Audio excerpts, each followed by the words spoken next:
Nothing but the truth, so help you God. Yes. Thank you. May I proceed, Your Honor? Yes, please. State your name for the record, please. Amber Renee Geiger. Amber, you're going to have to keep your voice up while you testify, okay? Okay. How old are you, Amber? 31. Are you married or single? Single. Have any children? No, sir. All right. Where were you born and raised? In Arlington, Texas. And do you have any brothers or sisters? I have one brother and one sister. Okay. Who's the oldest? My sister, Allie. Your sister, Allie? Allie. How much older is Allie? She's 38. 38? Yes, sir. Okay. How about your brother? How much older is he? He's 2 years older than I am. What's his name? David. What's he do for a living? He's in the Navy. How about your sister? She works at a restaurant. Okay. So you were the youngest. Yes, sir. When you grew up, were your parents living together? No, they were not. Okay. When you were, as a small child, were they living together for some time? Yes, they did for a little bit. What time did they separate? About when I was 5 years old. Okay. Who primarily raised you after that? My mom did. In Arlington? Yes, sir. Okay. Did your mother work? She did for beginning when I was a child. Okay. Did she have a full-time job? Part-time job. How were y'all, the family, provided for financially? My dad helped out a lot with us. Okay. Was your mother primarily a stay-at-home mom when you were younger? Yes, sir. Okay. And what part of Arlington did you live in? In the east part of Arlington. Okay. Were you in a big house, small house? It was a small house. Tell the jury where you went to school in Arlington. I went to elementary to Blanton Elementary, and then I went to Carter Junior High, and then I went to Sam Houston. Why is she talking so quiet, softly? That's not her voice. You know, she's just talking so softly. Houston High School. Okay. And you graduated from Sam Houston High School? Yes, sir. Okay. When you were in high school, did you have any extracurricular activities? Yes, I did. What were those? I was in swimming, band, orchestra, and I played in a mariachi band. Okay. So you enjoyed music? Yes, sir, I did. What type of instruments did you play? I played violin and trumpet. Okay. When did you learn to play the violin? I started playing violin when I was in the 5th grade, and I picked up trumpet when I was in the 9th grade. Okay. So you were in the marching band and the orchestra? Yes, sir. And you also joined the mariachi band? Yes, sir. When did you join that? I joined it my junior year of high school. Okay. What instruments did you play in the mariachi band? Violin, trumpet, and I sang.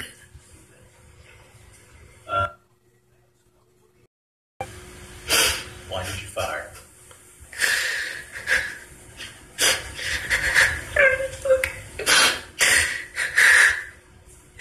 So I was scared. I was scared this person in the apartment was going to hurt me. And I'm so sorry. I'm sorry. Ms. Agger, could you please repeat your answer? I was scared. Whoever was inside my apartment was going to kill me. And I'm sorry. I have to live with that every single day that I hurt. Judge, not responsive. Sustained. Now that you know, you found out when you came around that counter and shot an innocent man. How do you feel about that? No police officer ever would want to hurt an innocent person. Again, I'm sorry. I can't understand. Can't understand her. Look at those tears. There's no tears. There's not a tear, and her eyes are not even moving.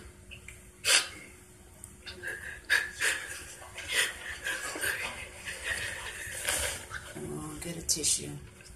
Blow your nose. Her tears are coming out of her nose. Ready? She's gonna say sorry, like she said, I'm in the wrong apartment. Like, 19 times.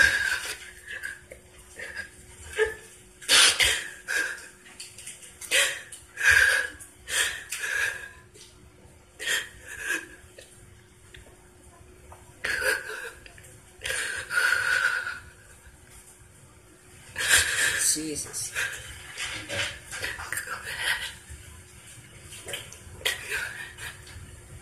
How do you feel what you did to Mr. John? I feel like a terrible person. I feel like a piece of crap.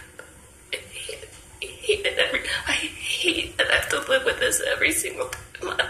She hates that she has And I ask God for forgiveness, and I hate myself every single day. I feel like I don't deserve the chance to be with my family and friends. I wish he was the one with the gun that killed me. I never wanted to take an innocent person's life. Oh I my am so God. sorry. This is not about hate. It's about being scared that night. This is not about hate. Yeah, it's stricken. She should never have said that word. Who mentioned hate in the first place?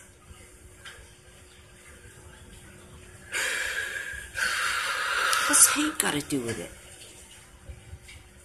In your bags, the package you have. She stopped crying now. Various That was quick. bandages, things like that.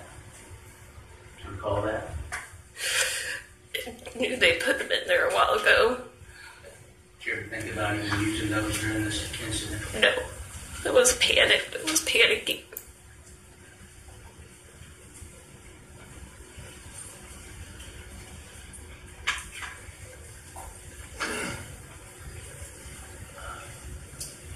You sent some text to Martin Rivera. Yes, I did. Did you delete those texts? I did. Did that happen that night? The next day? When did that happen? It happened I deleted them. I was ashamed I was in a relationship. Was in a relationship with him. See? She's a cop, right? And she destroyed evidence. She deleted the text. Because she is so ashamed she's messing with a married man. She should know by now that the police can get texts from the phone company. Oh yeah. Did she graduate from the police academy? It's embarrassing. Had you deleted his text before? Yes, I have. Is that your normal routine? Yes, it was.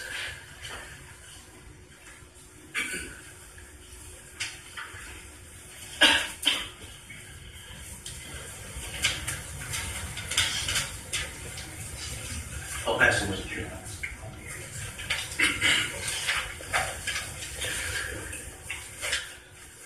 Just one moment, Roberts. Yes. Can you see the fear in her eyes? She's got to put on a good show.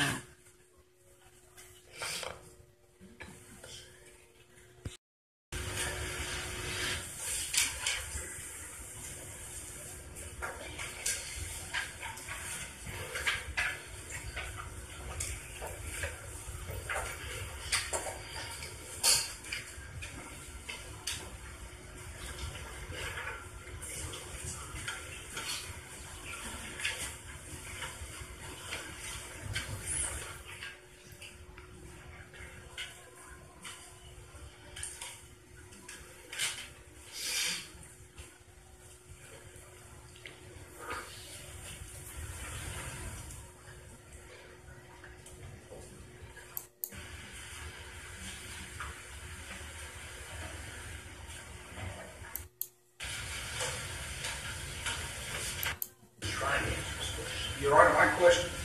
I'm sorry. Is there an objection? Yes, Judge. He instructed the prosecutor to wait for the witness to answer the question. That's what you're right. Your Honor, I allow her to answer your question. I will, Your Honor. I asked her whether or not she made that comment. She indicated no, she didn't.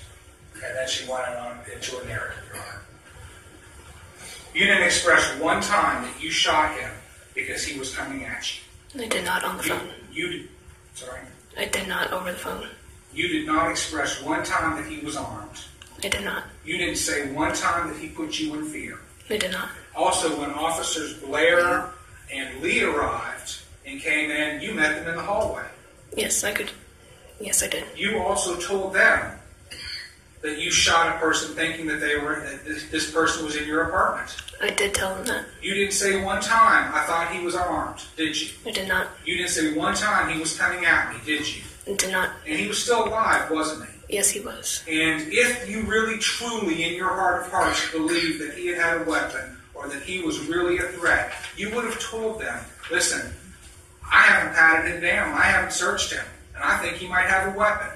That's what you do for a fellow officer, wouldn't you? I couldn't. What I felt at that time is what I felt. If you thought that there was a weapon, you would have told the other Dallas police officers coming up on scene to be cautious, wouldn't you have? Not at that moment. All right. So you didn't say one thing to them wrong apartment about any kind of threat that Mr. Jean posed to you at all. Not at that moment. All right. You also indicated that you've never done CPR before. No, I have not. You were trained to do CPR in the academy, were you not? We were trained. I've never done it on an actual person. All right. So at least then to the extent that you weren't suggesting that you didn't know how to properly perform CPR. They taught us briefly in the academy. You knew how to perform CPR.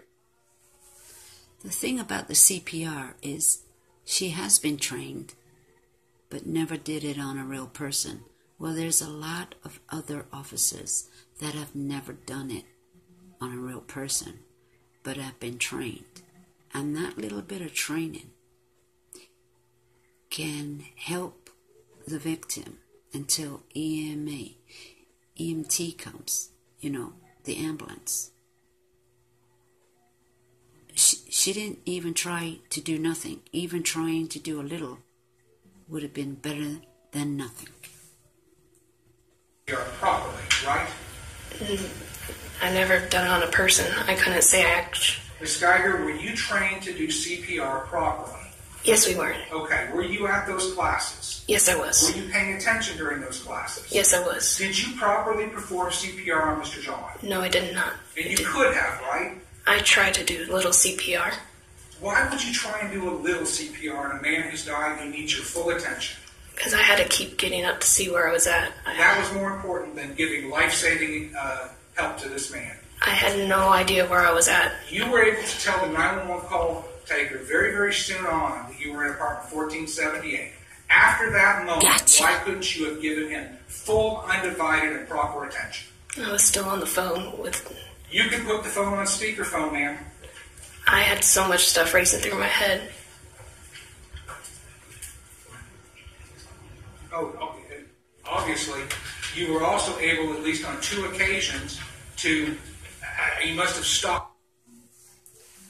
Did you hear that, guys? About the CPR.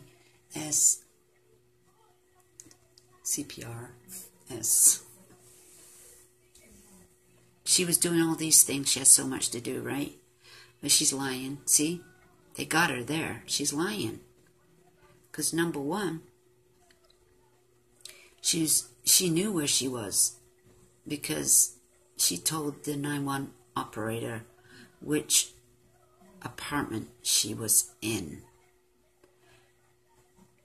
She also called her boss up before she called 911.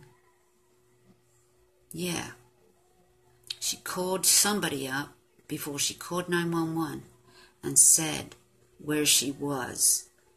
She was in the wrong apartment. So she's lying. I don't know if they called that, but she's lying. So the reason why she didn't give any medical help was because she was too busy. Yeah. Like he said, put the phone on speakerphone and do CPR, first aid, whatever you can do until the ambulance gets there or other that are more qualified to help. She didn't do nothing. When the police came in the door, when the police came into that apartment, they told her more or less get out of here because she was just running around. She wasn't doing nothing. Not a damn thing. Completely given him CPR when you sent a message to Martin Rivera saying, I need you to hurry, right? I did text him that. Okay, and so you must have at that point stopped CPR entirely. Yes, I did. And then, not even a minute later, you must have stopped CPR entirely again to send a second message to Martin Rivera. I was already out in the hallway. Oh, so you had already left him.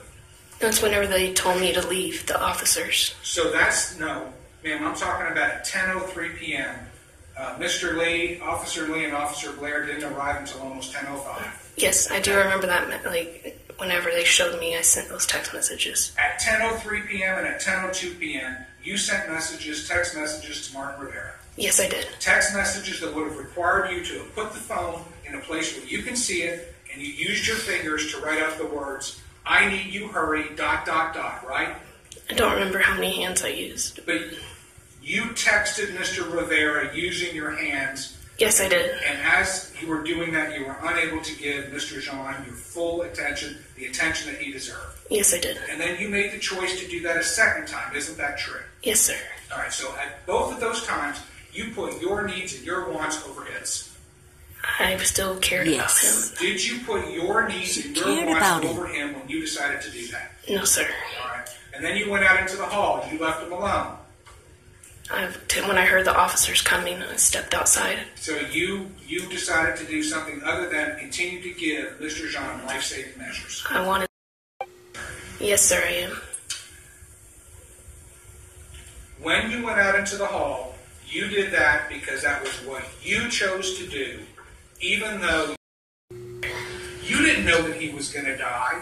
I mean, you knew he was in really bad shape, right? Yes. You didn't know at that moment in time that you'd actually shot him and severed his ventricle from his heart. You didn't know that, right? No, I did not. In those moments, you know as a trained officer just how critical it is to make sure that you give life-saving treatment as fast and as proper as possible so you can maximize their ability to survive. You know that. Yes, sir. And yet, despite knowing that repeatedly, you made choices and decisions that suited you more than him. No, sir. Yes, sir. Yes. You also indicated that you had done CPR, but yet there's no blood anywhere on your uniform or on your shoes. There is not. Right. And this man's bleeding. Okay. The next thing I want to talk about is you and Mr. Shook kind of recreated from your recollection what you were able to see inside apartment 1470. Another question. Is there any blood on her hands? There's nothing. It's not on her uniform. Nowhere. When she bent down to look at him, she did say she attempted to, but she was too busy. She had to keep getting up and moving around. She did not. She didn't step in it. She didn't step in no blood. She didn't even go near his body laying on the floor. Especially with respect to the movement of Mr. Jean. Is that right? Yes, sir. Okay, and I'm going to see if I can recreate this. So you said this was about 30 feet away, right? Yes, sir. Okay, and you said that you saw Mr. Jean doing some sort of a pacing thing, right? Yes, he was moving back and forth. Okay, how many seconds did this last? Very few. 2, 3, 4, 5? I couldn't give you an exact number. Okay, well, I want something a little bit as best you can give me. Maybe 2 or 3 seconds. 2 or 3 seconds. You're standing there at the door. The door is fully open, right? Yes, sir. The hallway that you're standing in with the door fully open. There's bright lights out in that hallway, isn't there? It's lidded. It's bright as heck, isn't that right? Yes, sir. Okay. And those lights were coming into Mr. Jean's apartment, which allowed you to see. Remember, she said she held the door open, and it was a heavy door, and she was getting her gun out. She was doing all kinds of things right then. And she only could see, it was so dark in there, she only could see a figure. But like he just said, the bright lights from the hallway were shining right in his direction. Him doing this, right? I could see from it was just lit, so you could still see his movements a little bit from, I guess. I'm asking you a very simple question. From where you were standing in the doorway, you've indicated to Mr. Shook that you were able to see him standing at the back doing this, and you've indicated that was for about 2 or 3 seconds. Is that your testimony or not? Yes, it is. Okay. So you were able to see the furthest, into the furthest reaches of his apartment from the door, and you were able to actually see him doing a very distinct motion. He was moving. Okay. And so then you said you saw him walking. Yes. Or coming towards you. Yes. Okay. You just heard her say before he was moving around. He was moving around. But now she said what she just said. She can't get her story straight. And then you said that at about here, from here to where you were at the door, that's when you decided to shoot twice. Yes, sir. Okay. That's called a double tap, right? Yes, sir. Is that what you were intending? Yes, sir. That's your training, isn't it? It's what we're trained to do. It's training. Double tap maximizes the lethality of your shooting, doesn't it? Yes, sir. I mean, it's better than one shot to the heart. I just did what I was trained to do. Because you resort to training, right? Yes, I do. You rely on your training. Yes, sir. It aids you. Yes, sir. And in crisis, you resort to your training. Yes, sir. Okay, we're going to come back to that. So you indicated to Mr. Shook that Mr. John was standing about here, you're in the door when you shot him twice. You shot at him twice. Yes, sir. So is that going to be right there in the main hallway of that apartment, like when you open up the door? Let me just reorient this. So this is the door to apartment 1478, right? Yes, sir. You with me? Yes. It opens to the left, just like this, right? Yes. Right, so you're saying that you're standing inside, somewhere here around the door, and you see him coming from the very back, coming right at you. Yes, I did. Okay, so it's going to be in that main corridor, like if you compare it to your apartment, where your little baker's rack and your clock is, that main hallway, right? Yes. Explain it again, please. Okay, so are you talking about the main pathway in that particular apartment, where from the door, you can see all the way back to the end of 1478? Yes. Okay, so it's in that main pathway. Yes, sir. Okay, no, we approach. Sure.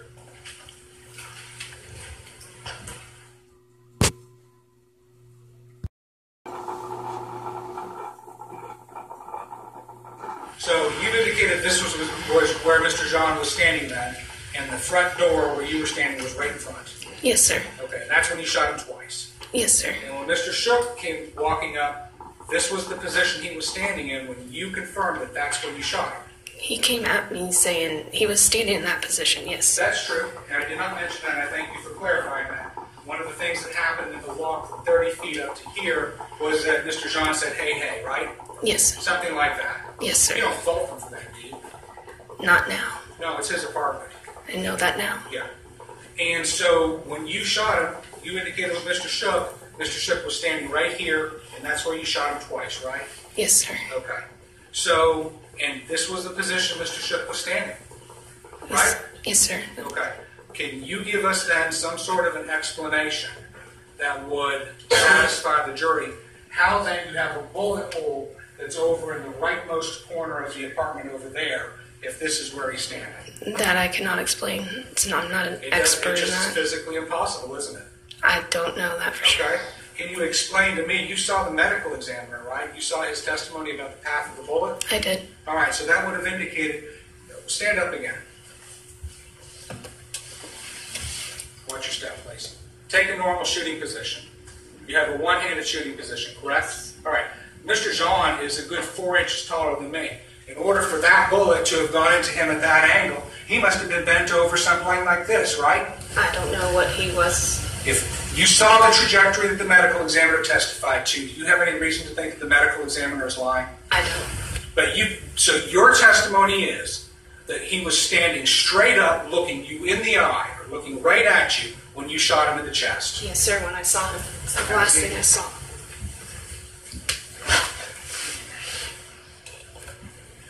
So you were looking at me right in the eye when you shot him in the heart? I wouldn't say his eye. I was looking at the person that was standing in front of me. Okay, and you're trained. Not only did you do a double tap, again relying on your training, but you shot him exactly where you as a police officer are trained to aim, didn't you? Yes, that's where we're trained. Where are you trained to shoot a human being? Rephrase that? Where are you trained to shoot a human being? In the center mass. That's right. And you're trained repeatedly when you qualify to shoot at an individual center mass if you wish to stop them. Yes, sir. All right. You know what a bullet is, don't you? I do. So you knew when you were shooting that gun that you were using deadly force against Mr. John. Yes, it was a threat at the time. Ma'am, will you answer my questions, please? Yes, sir. When you shot at Mr. John, you knew you were using deadly force against him. Yes. You know what a bullet can do, don't you? Yes, I do. And when you shot at him twice, you intended to kill him. Yes, sir. All right. So all this stuff about it being a sad mistake. Did you hear that, guys? She was trained to shoot to kill. And she knew that at the time. At the moment in time, when rubber meets the road, when you pulled that trigger, you intended to kill Mr. John. He was the threat. Yes, sir. Will you answer my question? When you aimed and pulled the trigger at Mr. John, shooting him in center mass exactly where you are trained, you intended to kill Mr. John. I did.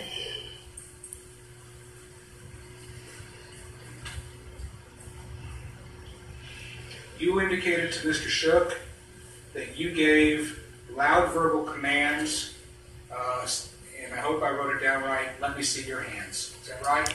Yes, I did. Okay.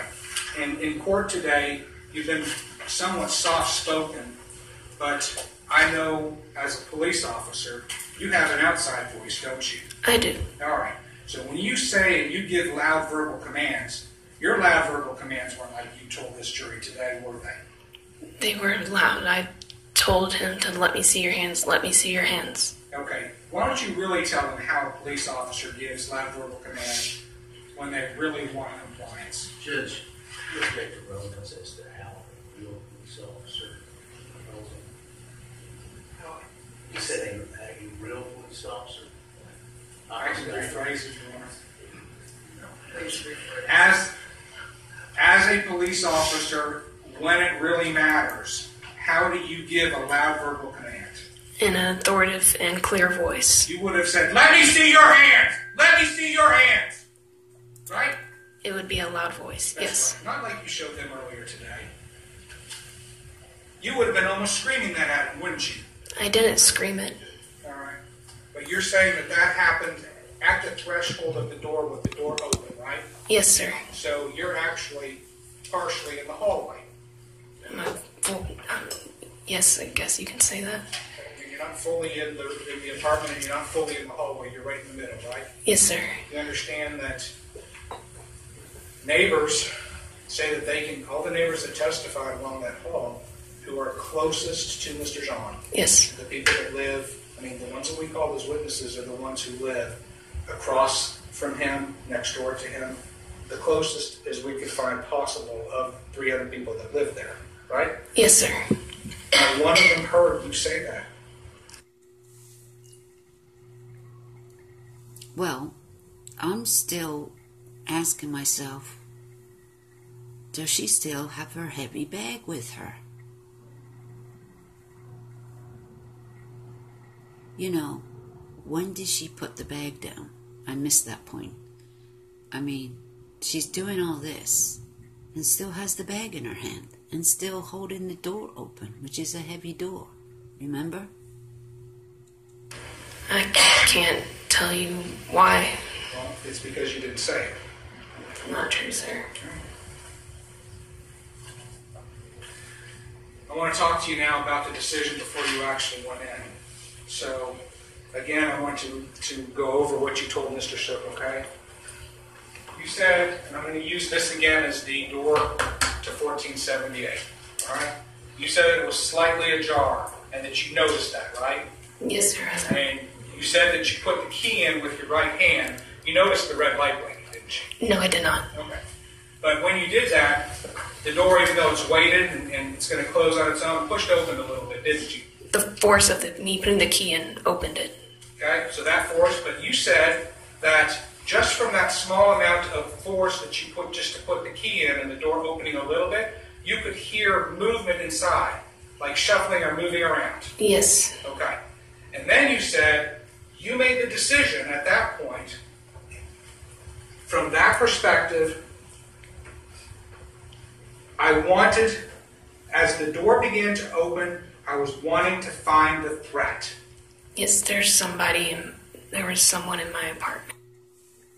You hear that? She wanted to find the threat. Now, any normal person, police or not, you're supposed to back away. Don't even enter. And call for some backup. Call the police. Get some help. She's off duty now. She needs to call the police saying, hey, I think somebody's in my apartment and I'm not going in. I need some help. Right.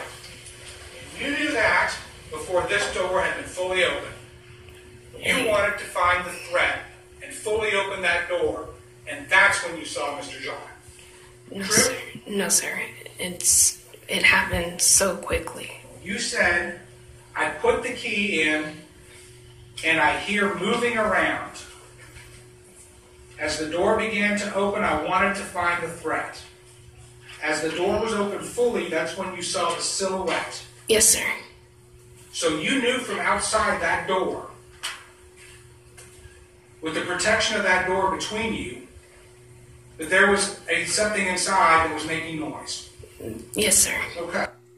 Boom. There's the threat. And she went to the threat, which was the wrong thing to do. She should have backed away from the threat.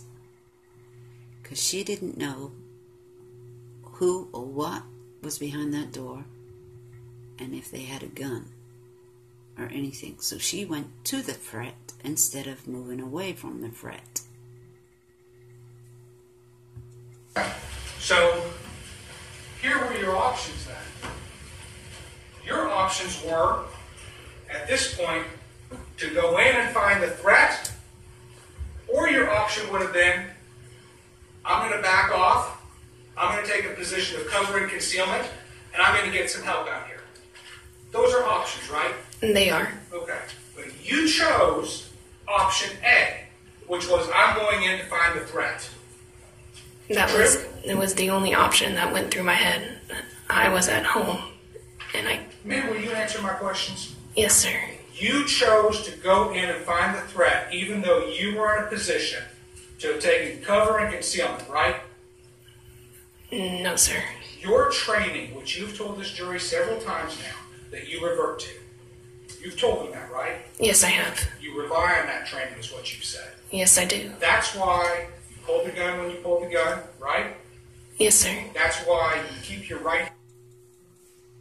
As a cop, they train you to back away from a threat too, don't they? You stay put, you stay back until you get more help in any situation. I'm talking about in the field or whatever. You never go into the threat. Not like this. Hand empty. Yes, sir. That's why you backed your truck in, correct? Yes, sir. Because that's what police do, right? Yes, sir. But you're telling me at the most critical moment of the entire thing, your training just abandoned you. No, sir. No. Because your training Yes, says it did. that when you're at this point here, for officer safety, to maximize your safety, do not go inside that apartment. On a call. Ma'am, your general orders indicate that you are on duty 24/7. They do. And you know that that training is designed for your safety, first and foremost. Yes, sir. And that's not only what your orders are, that's how you guys are trained. Yes, sir. So for your safety, You should have taken a position of cover and concealment and got help. And instead you decided to go in. Yes, I did go in. You had a police radio on you, didn't you? I did. Did it work? It did. You live 2 blocks away from police headquarters? Yes, sir. You know that when you call out as a police officer, the number one thing for every other police officer is to come and help you if you say that you need help. Yes, sir. You know that the response time on this call was about 2 minutes, and bodies were at the apartment. Yes, sir. So you could have taken a position of cover and concealment.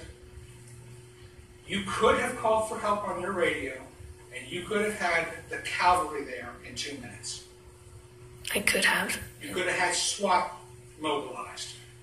They could have. You could have had K-9 mobilized. They could have also. Right. And had you done any one of those things, Mr. Jean would probably be alive today. Right? Yes, sir. Nevertheless, you wanted to go in and find the threat. That's exactly what you did, right? I did that. And even after you opened the door,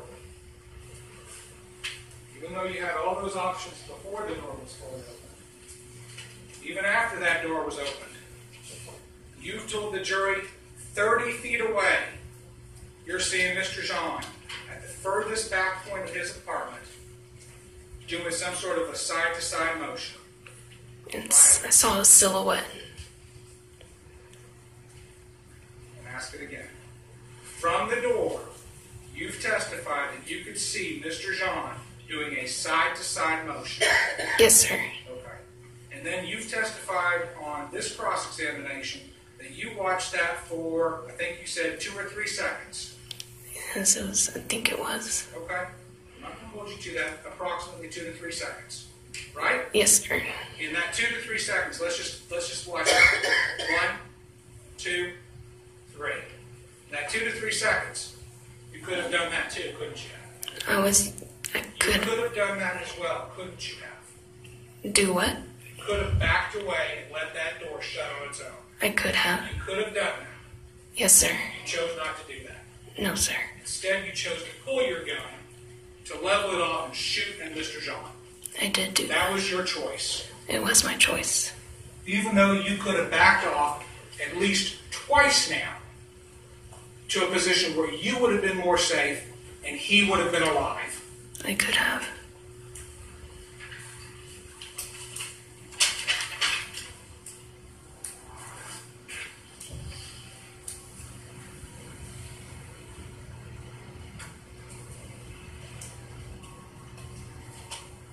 So you indicated, Ms. Geiger, that your conversation with Mr. Rivera that particular evening was innocuous, of no consequence, it was just banter. Yes, sir. You indicated that, in fact, you didn't pull over once you entered your parking garage, that you drove up and parked in that space where we see your pickup truck on the 4th floor. I did not pull over. Let me just ask the question again because I just want to make sure I understand it. Are you telling this jury that when you entered the parking garage, you drove all the way from the gate up to the 4th floor, backed in just as we see your pickup truck? I did. Without making any kind of stops in between? No.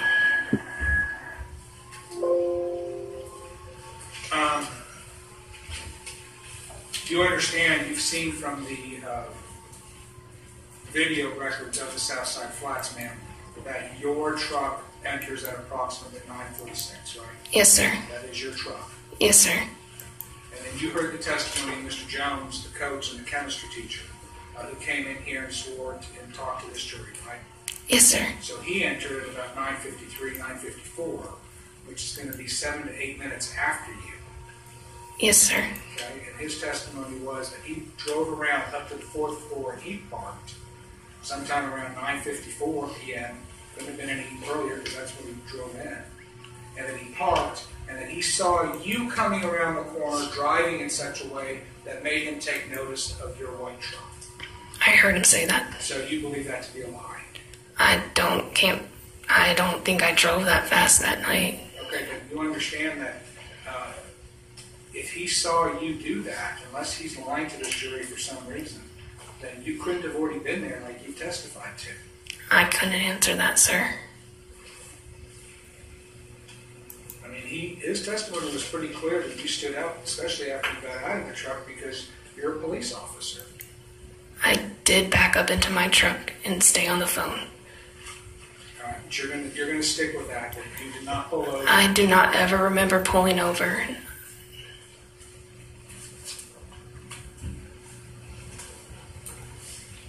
You said that another thing in this conversation that you were having, Mr. Rivera, because it was a rather long one, right? 16 minutes and 44 seconds. It was a pretty good conversation. Yes, it was. Y'all were talking about, the arrest that had happened that he was part of, that the part, I guess, after he had left is what you all were talking about for that period of time. Yes, sir. And you said that another subject of conversation was about the Boy Scout meeting that he had to attend, right? Yes, sir. But y'all had already talked about that over text, so why would you even talking about that again? Texting's texting, but you can get more through talking. If this was just innocent banter, Ms. Geiger, if this was just flirtatious back and forth, then why does Mr. Rivera, Officer Rivera, check in with you twice, saying something like, "Are you still there?" Why would he do that if there wasn't some plan for later that evening? I couldn't answer that. Okay, well, maybe you can answer this then. If there was no plan for later that evening, why would you have the need to tell Officer Rivera that you were just leaving? I don't know. It's how I just texted him I was leaving, but... Why? Why would you do that unless you were letting him know, okay, I'm done work now? It's what I did that night. I can't tell you what reasoning it was a year ago. Unless you were planning on coordinating schedules, why would it have even crossed your mind to let him know that you were leaving? I don't know. I just texted him I was leaving. And it's just a coincidence that within the couple of minutes of you sending him a text letting him know that you're leaving, you also sent him a Snapchat image, which we don't have, with the text phrase, "want to touch." I did do that. So that's just a coincidence. It's what happened that night. What was that image? I couldn't tell you. Was it an image of you or something else? I honestly could not tell you. I'd like to talk a little bit about that too, because you indicated to this jury. She can't remember a year ago what she was texting him about, so she can't remember the booty texting neither. That it was because of some morality on your part that you discontinued the sexual relationship with Mr. Rivera. Yes. And that has to do with the fact that he's married and has kids. This was bothering you, right? Yes, it was. But your morality doesn't seem to be affected at all by sending him naked pictures of you, right? No, I did do that. You did that a lot. I did. And he would sometimes tell you in the kind of poses he wanted you to send, right? Yes, he did. So she's messing with a married man, which she'd been married, messing with a married man for quite a while, and then she's kind of finishing with him. But she's still sending him naked pictures or pornographic pictures. So she's lying again. This doesn't look like she was finishing him with him, and she was making arrangements to see him later. And you would send him those pictures, right? Yes, he did. And it was back and forth. You would tell him to send you pictures of his anatomy. I did. And y'all had special words for his anatomy too, didn't you? I did. Yeah. And you would repeatedly ask him to send those pictures to you, even up to and including that particular night.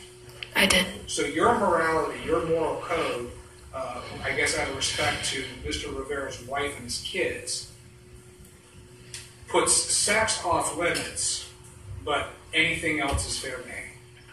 I did do that. All right, so it's your testimony then that even though there was no intent for you and Mr. Rivera to meet up that night, you were nevertheless not going to just go home and crash. You were going to go work out. It's a normal habit. I was. That's it again. After all that, when she stated earlier in her statements that she had done a 14-hour shift or so, she was so tired. She was absolutely exhausted for working so many hours out of the day. She was so tired.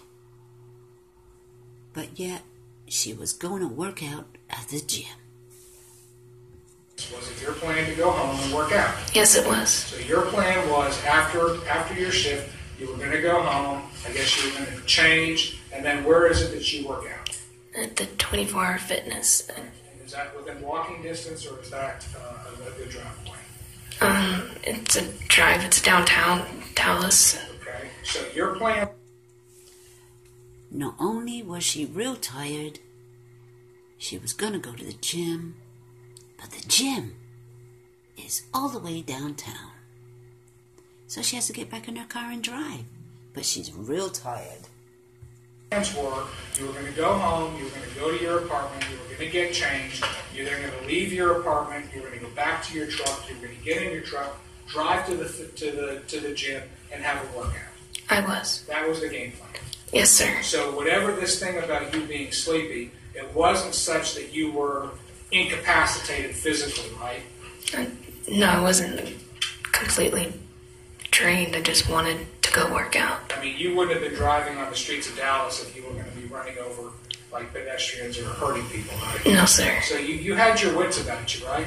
I was still awake. You were talking earlier also. So they were doing moisture testing that week at your apartment, correct? Yes, sir.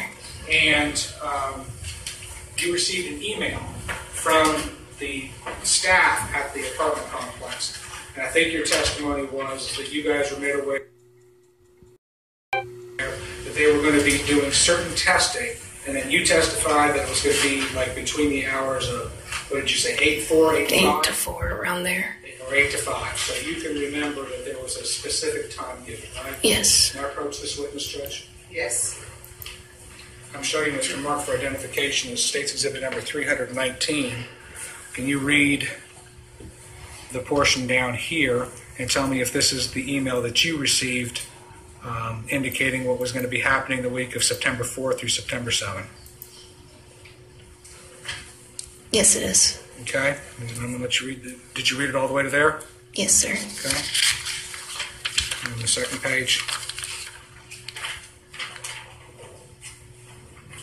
Yes, I did. Okay, so this is going to be an email that looks like it was sent out to all of the residents by name, correct? Yes, sir. All right. There's no time in there, is there? It's an all-day event to me as like normal working hours. Well, but that's not what you told the jury. You told the jury a specific set of hours. You understand your credibility is absolutely critical. Judge, we're legit to the sidewalk. It's the same. Do you understand that your credibility is vitally important in this case? Yes, sir, I do. Do you agree that there is absolutely nothing in this email that says it's going to be conducted between any specific set of hours? There's not. You've lived in an apartment before, is that right? I have. As have I. And in apartments, maintenance happens, correct? Yes, it does. Emergencies happen, right? They do. And in your lease, I'm sure you know, and you tell me if you don't, that they can send in folks, like if you have a pipe that bursts or if there's an electrical fire. There may be an occasion, day or night, where someone may have to go into your home. Yes, that's true. That you know this, right? Yes, I do. Okay. And did that reality factor in to your decision at all? Did you even let that get, in your thought process that there might be somebody who is legitimately inside there before you shot? No, sir. But yet you knew that too. You knew that could be a possibility. What would be a possibility? There may be a legitimate maintenance issue. You just don't know. Okay. Did you even think about that? Not that late at night.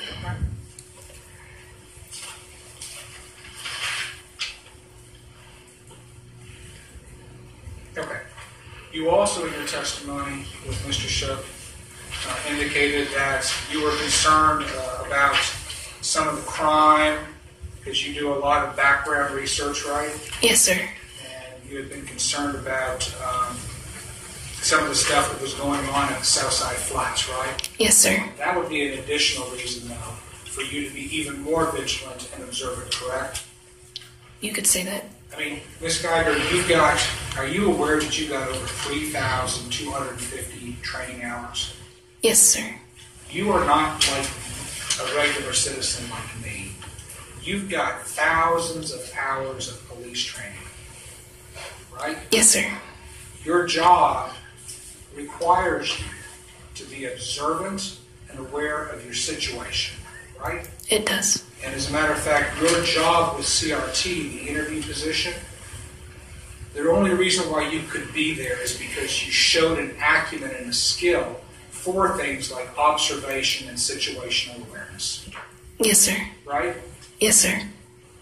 When you were talking with Mr. Shook on direct examination, you had indicated, that this place here caused you some concern because of all of the bad stuff that was going on, right? I did. You remember having a conversation, you know a person by the name of Chamberlain.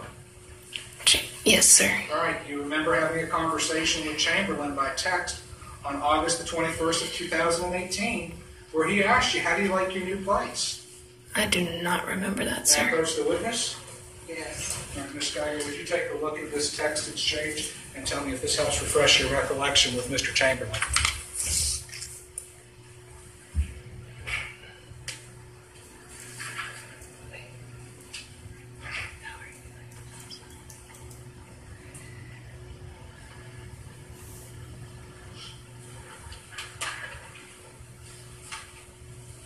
I don't remember ever sending it, but I did send it.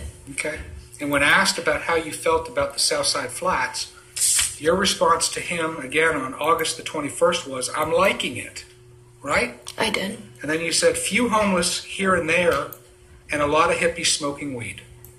Yes, I did send that. All right. You didn't say anything in there about the rank crime and all this other stuff that has caused you to be so concerned, right? I did not. And Chamberlain, he's a police officer, isn't he? She is. She is. I apologize. She's a police officer, right? Yes, sir. So to a fellow officer, you're not gonna hold back. Is that right? I can't say I would or wouldn't. Well, that's what you said, though. I did say that. Some people smoking weed, but you're liking it. It's what I said in that message. But today, in front of this jury, it sounds like all kinds of mayhem is going on. Yes, sir.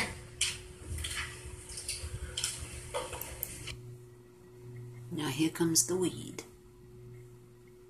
People smoking weed, but she's liking it.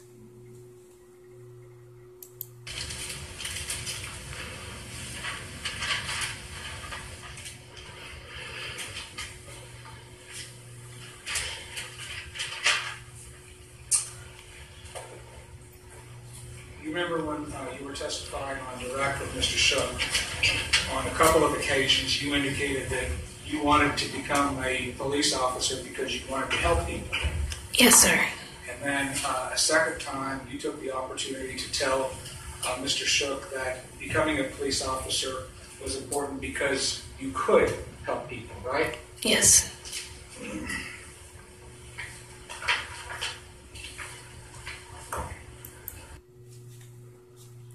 She wanted to be a police officer so she could help people. But she's got a little track record going on in her past as a police officer. That's questionable. Very questionable. I don't know if she had a mental evaluation at any point, but I don't think this police officer should have ever be a police officer. But that's saying that. There's a lot of police officers that shouldn't be on the force. and has proven so in the past, all the things they've done and got away with. Do you recall working the MLK parade on January the 15th, 2018? Yes, sir. We approach.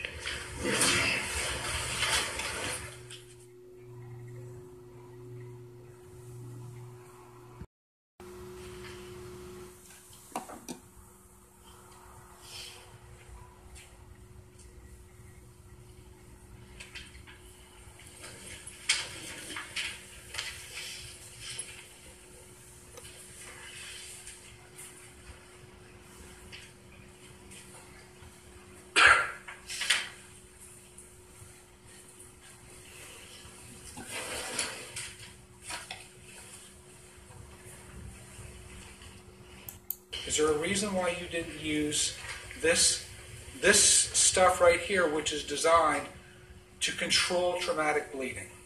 It never crossed my mind. It didn't even cross your mind? No, sir. Even though he's bleeding in front of you, No. and this is inches from you, It did not cross my it mind. never crossed your mind to use this? No, sir. This is the first aid kit that's also included in there, right? Yes, sir. And you've got more of that. In her bag, in her police bag, that big heavy bag she was carrying, has a first aid kit in there. And there is that pad you can use for heavy bleeding. She's got a number of things in there, first aid kit, that she could have quite easily used while waiting for the ambulance. That exact same stuff in here.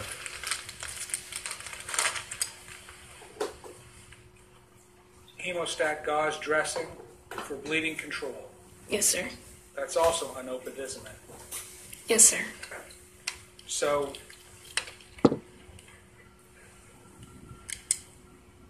other than, I'm trying to understand this, other than with just one hand periodically with interruptions doing some compressions, did you really do anything else to try and help Mr. John? The sternum rub.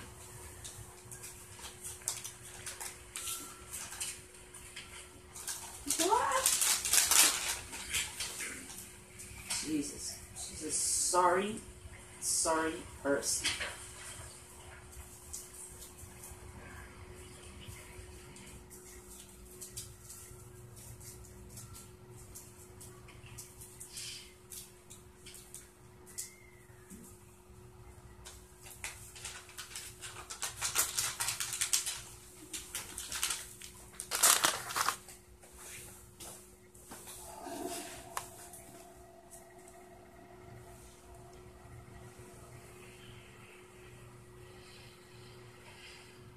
Apartment. My heart rate just shot up.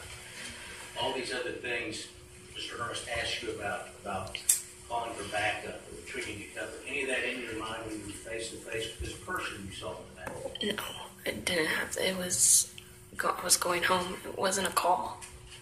Mr. Hermes said, had you estimate times? Did you have a stopwatch at all when you timing any of this or what you folks had? No, sir. It was just happening quick. It was quick. That's all I can say. It was second. Like I said, anybody that's going home to their own home and their door is ajar would back away and call for help. But not her. No, not her. It's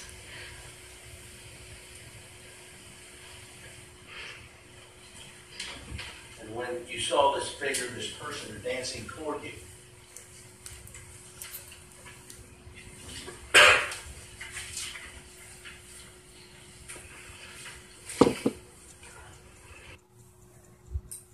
She did say it wasn't a call. It wasn't a call. Well, you're not on duty now. You're going home to your own home. Now, if you were on call and you were going to a home when somebody called you for assistance and they say, I think somebody's in my house. Yeah, they would have backup, wouldn't they? Yeah, right.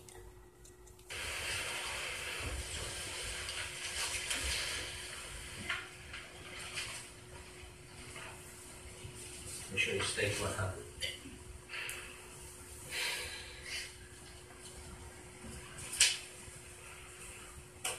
We see this counter. This area here, correct? Yes, sir. Okay. Where was this person when you made the decision to shoot? Right in front of the armrest of the couch, but in front of the counter still. Somewhere in this area. Yes, sir.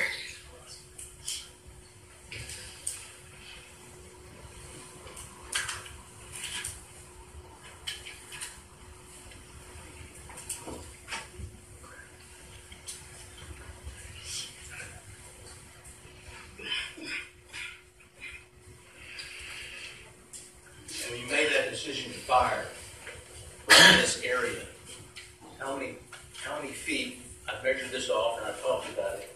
12, 13, 14, 15 feet. 12, 15 feet. The area I'm in now. Yes, sir. From where I was standing.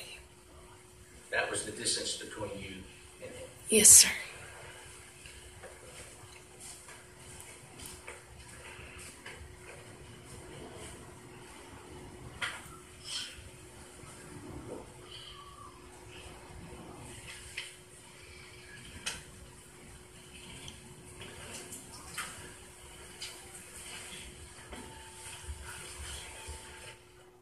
You talked on direct. Mr. Hermes asked you questions about the tone of voice you said when you said, let me show you your hand. Let me see your hand. Yes, sir, I did. The volume that you used when we demonstrated, is that the volume you used? That he used? That you used? Yes, sir. It was clear and precise. You've heard the state's allegation that you're just lying about that you said no. I did. But I know I said I know what I did and what I said that night. And I did say, let me see your hands, let me see your hands. Was he sitting on the couch at all? No, never saw him. Did you hear what she said? She remembers saying, I did tell him. I know what I said. And I know what I saw. But it's funny she can't remember too much else back a year ago. I'm sitting on the couch. Was he moving? Was he just standing? What was he doing when you fired the shot? He was just moving, advanced towards me whenever I shot the first two shots where he ended up falling down. And why did you shoot? Because I was scared that he was going to come at me and kill me. That was your reason? Yes, sir. I was scared, and I thought he was advancing towards me. He had a weapon. And then when you... But remember, she went into the threat. And he may have stood up because his life is in danger. He is being attacked. You found out you shot an innocent man. What did you think? Everything changed. Judge, I'm going to object. This is cumulative.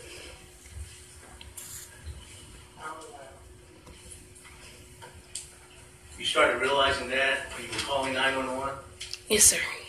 The state of mind that what we hear in your voice and what you're saying, is that what was doing? Sorry.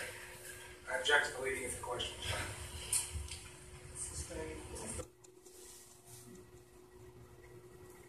After she shot him, then she realizes. What does she realize? She didn't know she was in the wrong apartment then, right then. When did she know she was in the wrong apartment? When? Can you describe your state of mind as you were on that 911? My mind was racing. I didn't know where I was at. I had this guy laying. Now, she just said, he asked her, you called 911, yeah. My mind was racing. I didn't know where I was at. When did she know where she was at? When she was on the 911 call, she told the operator exactly where she was. On the floor, I wanted paramedics. It was so much processing through my mind. I would never want anybody to ever have to go through or even imagine going through what I felt that night. Just, you can't think. You forget so much now. Did you in any way think you were having to give your full story as you're on the 911 with the 911 operator? No, I just wanted someone help. I just wanted someone there as quickly as they could get there. Why did you leave to go find those officers? Because I could hear them, but it just felt like they were taking forever. And I just wanted to go out there and just let them know where I was at instead of searching for me. Why did you want their help? Did you hear that? She wanted the police to know exactly where she was at. But all the while, he lay there dying, bleeding to death, going into shock. And she didn't do nothing. See, she's guilty of that. She's guilty of that. Because by law, once you start to help an injured person, you do not leave that person until somebody else takes over that's more professional than you are. She left a victim to die, and that's against the law. To get Mr. John to the hospital.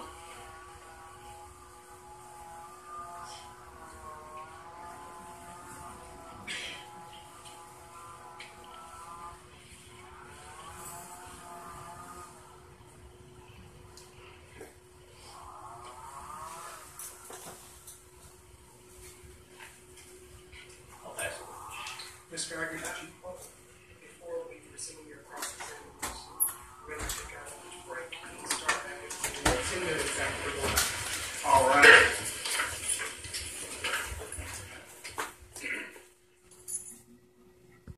Our offices have to bench with the state courts asking permission based on the court's pretrial rulings and orders.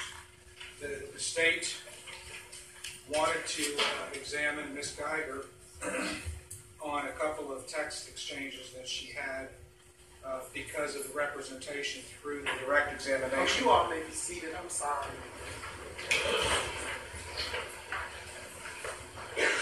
So the representation to the jury through the direct examination was that Amber Geiger, the defendant, wanted to be a police officer because they help people. And she later offered, I believe on her own, that as a police officer she could help people. There were two text messages that I think that are directly relevant to discrediting that representation. I've marked them for purposes of this hearing as States Exhibit 317 and 320. The court knows what they say, so I see no reason why I should speak them out loud, but I'd like them to be part of the record. Let me get this right.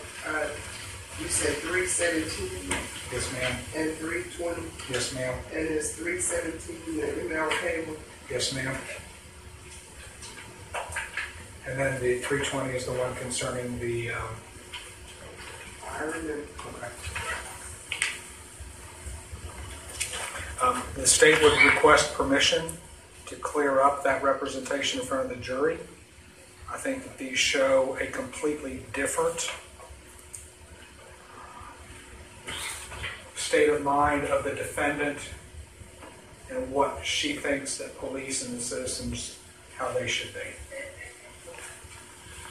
And as I stated here at sidebar, I was not going to allow that. While we're at lunch break, I'll do some more research, but I think that that is entirely the prejudicial value outweighs the probative value of what State 317 and 320 might add to the ultimate questions that the jury will have to decide. I understand, Your Honor. I'll see you all at 10 after 1. Prosecutors say that at the time of the shooting, Amber Geiger was preoccupied, talking and texting with a partner who she was romantically involved with. And the jury got a preview of some of those sexually explicit messages. And she shoots at him twice. At the start of Amber Geiger's trial, prosecutors argued the former Dallas police officer missed several opportunities to avoid the deadly confrontation with her neighbor, 26-year-old Botham John. And for her errors, for her omissions, Botham paid the ultimate price. According to prosecutors, one of those errors was a romantic conversation Geiger was carrying on with her patrol partner.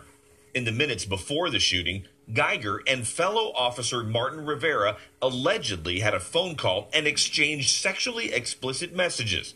Rivera took the witness stand Monday. I really don't remember a whole lot else about the conversation. Whatever is on her mind after that conversation has consumed her attention entirely. In the opening statement, the defense dismissed the prosecution's argument that Geiger should have realized she was on the wrong floor. In front of Botham's apartment is this extremely obvious bright red floor mat. To say that she was aware there was a red doormat and knowingly ignored it because she wanted to go into 1478 and shoot this man is preposterous. Jean was from St. Lucia. His parents arrived in Texas and spoke exclusively to us before the start of the trial. They say they want Geiger to be honest about what she was thinking before she shot and killed their son. I just want a kind of a finality to all of this. The best thing she can do is to come clean. The defense is arguing that Jean was approaching Geiger before she shot him, but the prosecution says he barely had any time to stand up. We're going to have to see what the physical evidence says. As for the jurors, they will be sequestered the whole trial. No cell phones, no computers, and this trial is expected to last about 2 weeks. Tony? A lot of interesting new details there, Omar. Thank you very much.